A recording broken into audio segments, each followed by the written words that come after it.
This week on the Computer Chronicles, computers and politics. We'll show you the latest campaign software and web tools for running a political campaign. We'll meet a man who's using the internet to run a campaign for Congressman Tom Campbell. He's trying to unseat U.S. Senator Dianne Feinstein. We'll take a look at the website for the top presidential candidates and show you what works and what doesn't. And we'll give you a peek into the future of 21st century democracy, voting online. Plus, my pick of the week, an amazing mapping program that's a must-have tool if you're in business. It's all coming up next on the Computer Chronicles. The Computer Chronicles is brought to you by RonDiamond.com, the oldies site on the internet. Music and memories from the 50s, 60s, and 70s, not just another jukebox. Additional support comes from the law offices of Ivan Hoffman, lawyering with integrity for internet law, copyright, trademark, and other intellectual property law. And by TechWeb for up-to-the-minute technology news.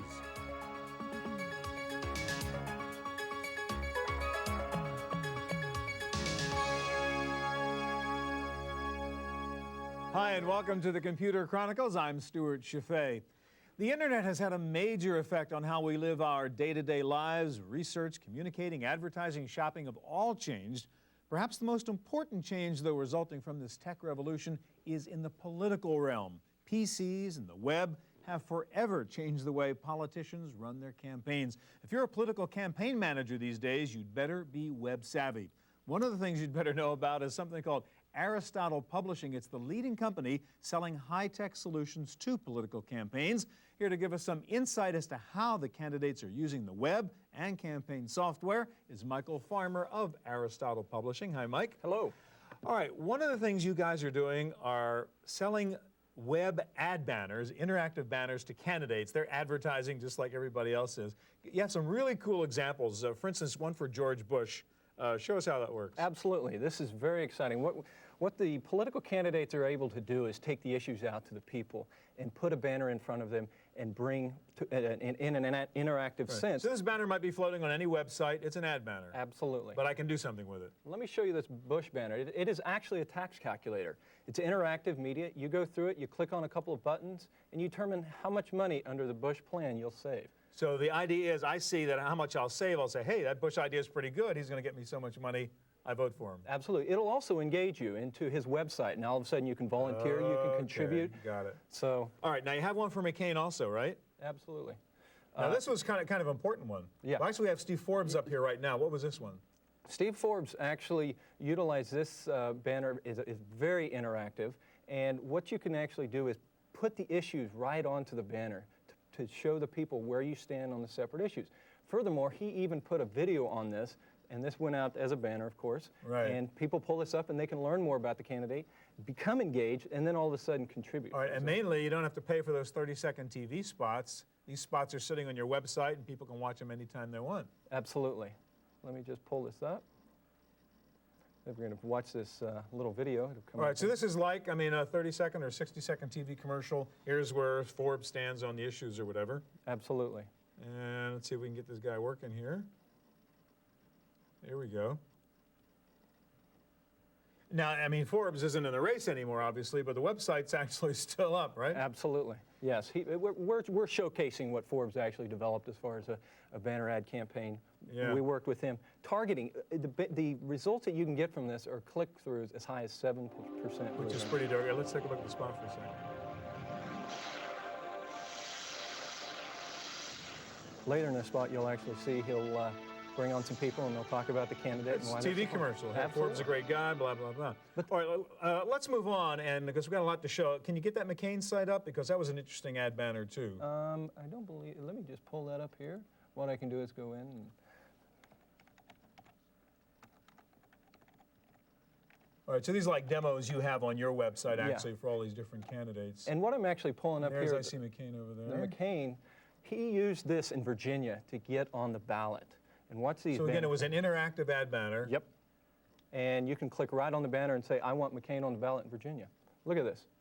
Third one down. All right, you want him on the ballot, and it actually worked. Yep.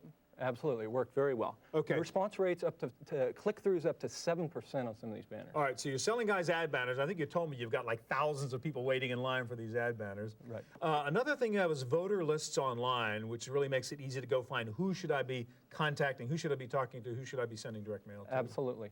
One of the things we've actually done with the voter lists online is even take it to the extent of mapping. Here's what we did in particular in New Hampshire. There are 142 million registered voters. Aristotle has accessed Throughout the country? Yes, absolutely.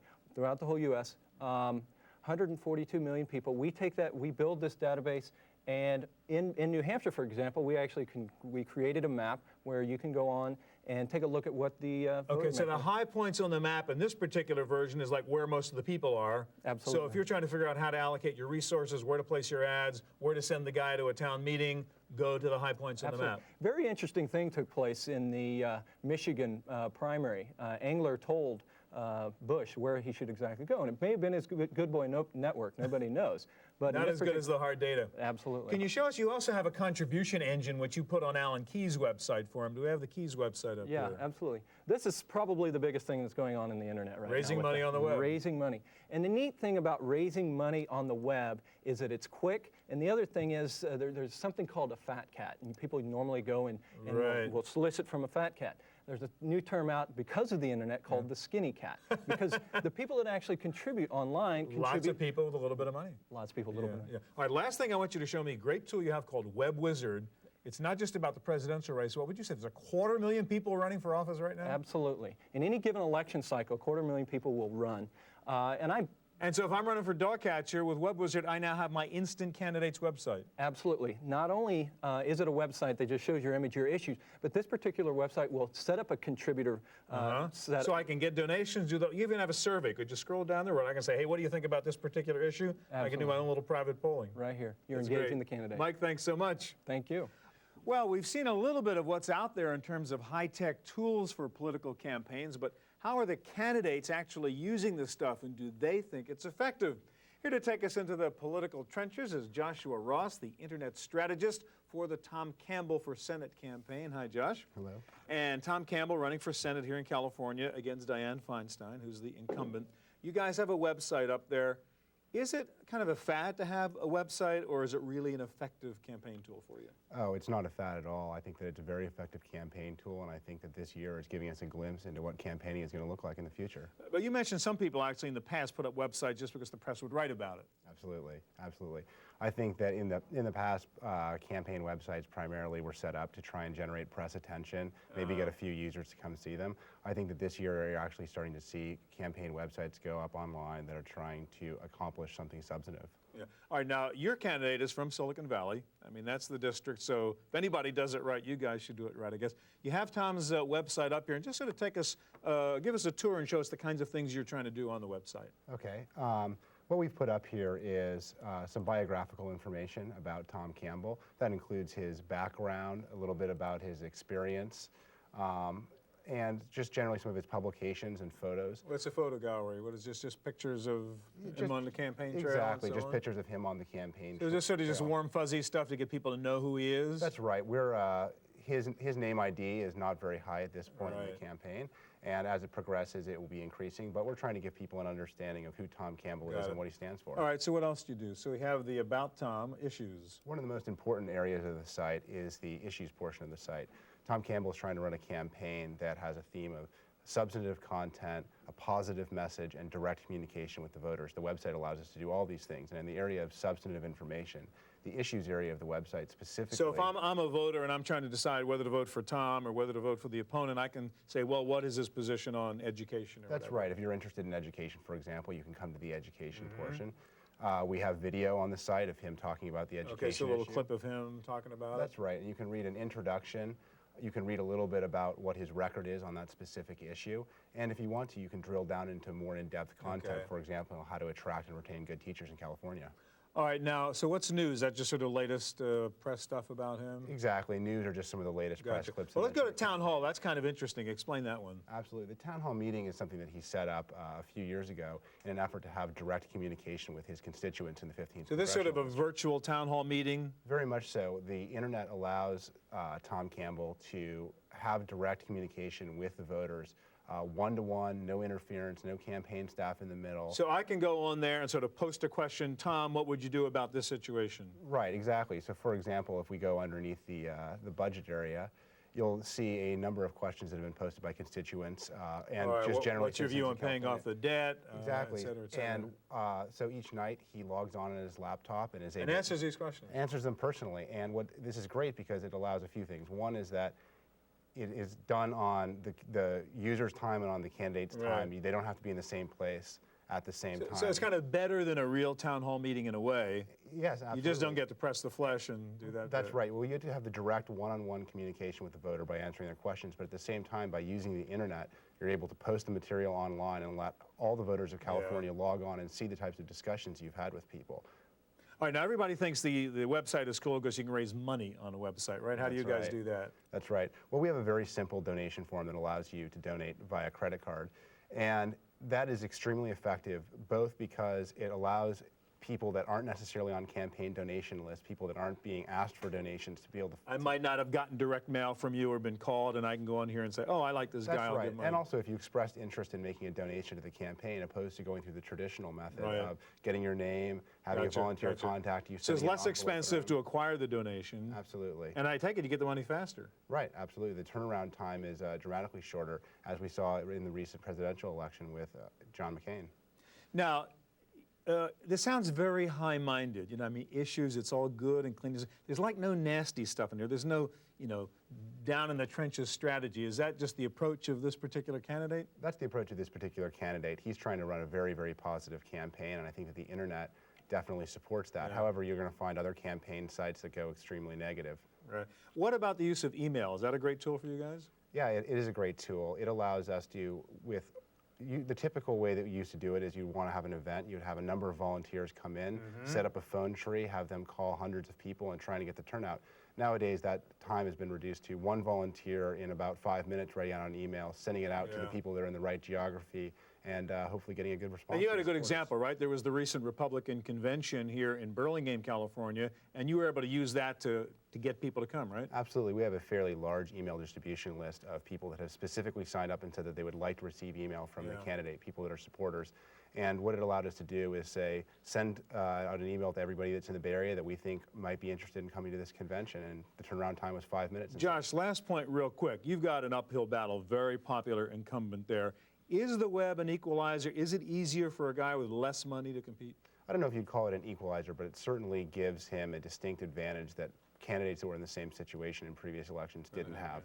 He's not going to be limited to only 30-second spots to try and communicate who he is and what he stands for. He can give out his URL, people can come there, and they can get a much more in-depth understanding of who he is. Josh, thanks a lot. You're welcome. All right, coming up next, a look at the websites of the would-be presidential candidates and the future of internet voting. Don't go away, we'll be right back.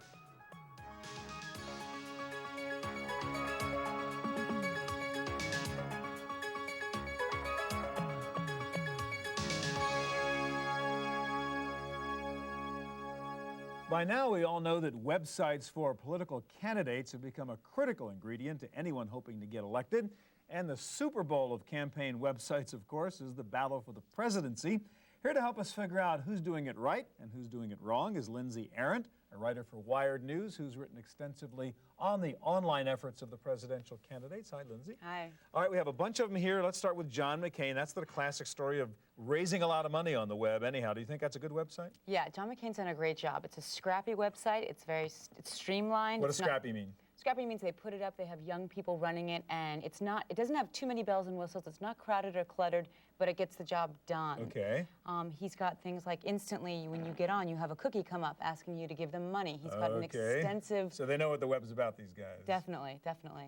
And they have an extensive group of people who are volunteers who are running the websites who are doing a great job in the individual states. Now they use email pretty cleverly here too, right? Once they get you? Very much. They're hitting you get every emails day? every single day, at least once or twice a day. And he did a cool fundraising thing, right? If you wanted to chat live with John McCain, you paid so much for it? Right, it's actually a pay-per-view kind of thing with a candidate that I've never seen before, where you pay $100 or more, you get to chat live, like you were saying, with John McCain. And I don't know how much money he got out of it, but it was a great idea. Pretty clever. Now let's go to Steve Forbes. He's out of it, obviously, but he did a pretty darn good website, didn't he? Yeah, he has all the bells and whistles. He has his commercials at the bottom. He's got all these little things, these icons everywhere, these e-precincts, which are supposed to be this big deal. What is e-precincts? It's where everybody in different geographic locations are sort of separated via the web, and they get together in their areas. All right, via so email. gather your little support groups in each of the communities. You need them when he's about to show up in town or whatever. Exactly, exactly. But to me, the website, even though it has all of this fancy stuff, doesn't really do it for me. I mean, it's very crowded. There's a lot to look at. You don't really want to go through that, and there's no direct message at you right away. Yeah, kind of too corporate in a way. I mean, not the scrappiness you were talking about in the scene there. Exactly. Didn't do much good, obviously. Well, obviously Spent not. a fortune. Yeah. All right, let's try another example. Gary Bauer, here's another failed candidate, and you think his website was pretty lousy, actually. Yeah, I kind of do. I think it's pretty cheap looking, and they obviously didn't put a lot of effort into their web effort as in part of the campaign. You look at this good news thing. Here it is with late February, and this is left over. A little bit out of date, 6-7 weeks. Yeah, it's back from the. Well, maybe they haven't had good news in a long time. Exactly, and actually talking to the people in the campaign, they don't really know what's going to happen with the website. They haven't made any plans to take it down, to update it. They just kind of think, oh, we'll just leave it the way it is, which shows they don't care that much about it. Let's go to George W. Bush next. Ton of money, supposedly sophisticated campaign, but a lot of problems with his website, right? Yeah. This is a website that looks pretty good. They did have to overhaul it once or twice. It was originally run by all volunteers, and George W. Bush did not show that he was very net savvy when he tried to shut down this website, this parody site, gwbush.com. He tried to go to the FEC, the So these guys put up GW Bush to make fun of him. Exactly. And he didn't know the web culture. Let it be. Right. He tried to make a big stink about it, and basically that's an assault on people's privacy. Everybody was up in arms about it, and he showed that he didn't know much. He did another kind of dumb thing on his website too, and sort of posting the contributors list in PDF formats, and nobody could really see it. Exactly. That was also a big gaffe. I mean, he's shown that he really isn't an internet savvy kind of candidate. I mean, I think he's alienated a lot of young people that way. All right, let's go to the Dems for a minute and take a look at Bradley and Gore. And what do you think of the Bradley site? I've liked Bradley's Pretty site nice, from the beginning. I mean, from the very beginning, he was always up there with a good web presence. He always had photos. Every event that he went to, they would put photos up. They had this biography. It's just very clean. Little map there so you can check on where you're from and see what's going on. Does it matter, you think, other than the fact that we like it? I mean, is there a consequence to a good website, a bad site? I don't know. I think the good, clean websites that aren't too cluttered, that have a direct message, usually do pretty well. I mean, Bradley has raised quite a bit of money online. He's done pretty well, and so has John McCain. So maybe there's a correlation. Yeah. What about Al Gore's site? Al Gore's also a pretty good site. Let's see what it looks like here. They also have, they have some bells and whistles. They have a cursor that morphs into a comment when you sort of download it. They have a kids section. What's the point in the kids section? Getting them young. Try to get them into the party when they're young. All right, it's like selling Hershey bars. I find that it's slightly boring. I don't know. It's not so different than it doesn't look real exciting visually, that's for sure. It's got watching the commercials. Okay. Pretty simple. Now, what's interesting, and we talked about this a bit before earlier in the show, is anybody can put up "I'm running for president" website, right? Right. And you got a lot of real wacko websites up there, and I think you have one good example: Fig Bar Man for president. What is this about? It's just some random person who wants to make a statement, put a website up. It's easy enough. That's what the net's all about. Right. I mean, you have Admiral Akbar, which is a cartoon alien for president. You have random people running for president all over the internet. It doesn't mean anything, but it's for fun. Just jokes. Yeah. So on the web, anybody can run for president. Anything goes. Huh? You can never tell. Thanks a lot, Lindsay. Sure. Well, the final step in integrating the internet into the political process would be online voting. While that prospect scares some people, it is probably going to happen. One of the leaders in the movement for internet voting is Warren Slocum, the Chief Elections Officer for San Mateo County in California, right here in the middle of the Silicon Valley. Hi, Warren. Hi. All right, first of all, there are a couple of, before we get to the voting, there's some pretty good websites you like as a guy who has to sort of administer elections, and one of them is this Shape the Future, which solves a big problem you guys have, right? Of course, one of the most common questions on election day is, where do I go vote? Right. With this who do I call to find out where to vote? Yeah, that's exactly right. With this website, you can put in an address, a zip code, and your birth date, and click the button Submit, and the site then returns. Checks if you're registered. First of all, checks to see if you're registered to vote. And I'm glad you're registered. That's good. Also, it tells you where your polling place is. And in this case, I'm voting at the school, the Roosevelt School here on Vera. And if I need to know directions, I can click on the link, and it'll bring up the directions. Is this only in San Mateo County, or is this over the country? This particular application is in San Mateo County. Throughout America, there are various styles and types and approaches. That's to a great all this. service. Yeah. All right, now speaking of service, just figuring out what you want to do, how to figure out the complicated vote. Certainly here in California, where we have all these propositions and the issues are so complex. There's another site, I guess, the League of Women Voters have up. The League of Women Voters has a great site called Smart Voter. The tagline is state-of-the-art citizenship. And this site allows you to put in your street address, your zip code, and it'll actually return to you your real ballot. That is the things that you... So you get a real sample ballot online and sort of practice your voting? Exactly. And there's enhanced voter information for all the candidates and the measures and the propositions. So from a voter perspective, it really is an enhanced voter education And again, site. is this a regional thing or a national thing? This is in several counties in California, Okay. some counties in Ohio, and the league is looking to spread that application across All right, America. now let's talk about the voting online. There are actually companies in business now trying to develop engines for doing this.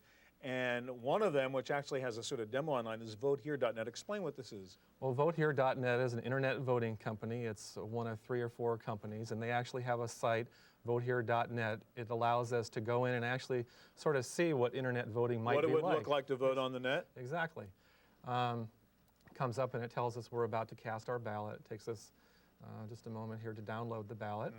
And in essence, this is what a real internet ballot what it would might look like to vote on the web. And you would just, on this particular ballot, get to vote yes and no.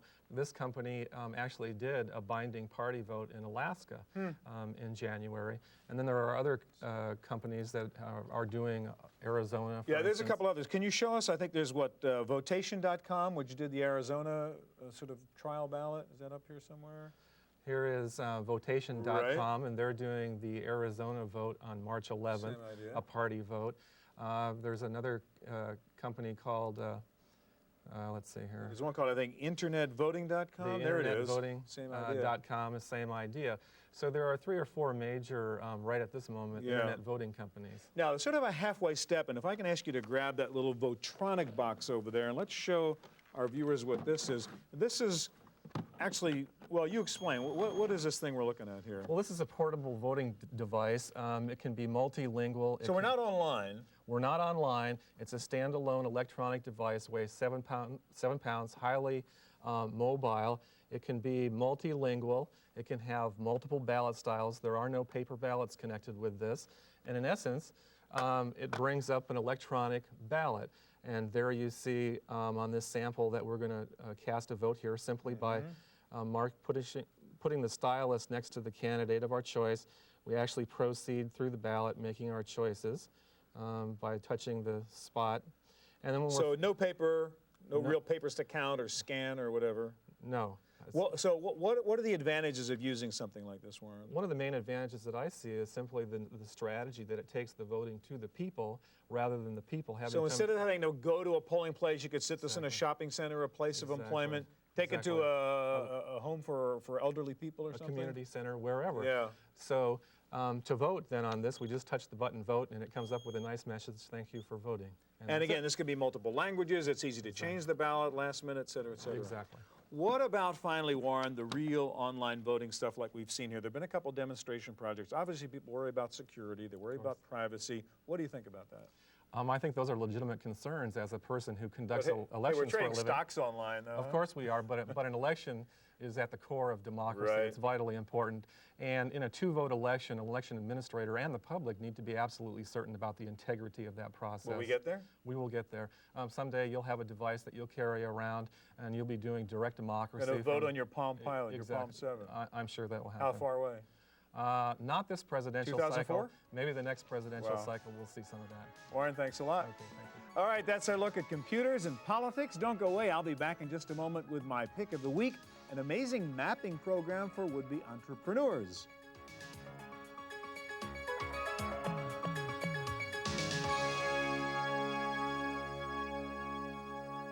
We've seen how politicians use sophisticated software to identify likely supporters and voters. Well, businesses can do the same thing in the search for new customers. And there is a terrific new piece of software out there to do that. It is this called XMap Business from Delorme. You've probably heard of Delorme. They specialize in software that helps you get directions to where you're going. But now they've taken that same technology, combined it with a massive national database, and created XMap. In fact, their database includes over 100 million residential and business listings in the United States. This is powerful software that does so much it's really impossible for me to demonstrate it here in a minute or two, but let me try to give you an idea. Let's say you're opening up a retail business and you want to check out the competitive environment. With XMap, you enter the location where you plan to put your store. You then ask the software, show me all other locations within a, say, 2-mile radius where people are offering the same service or product.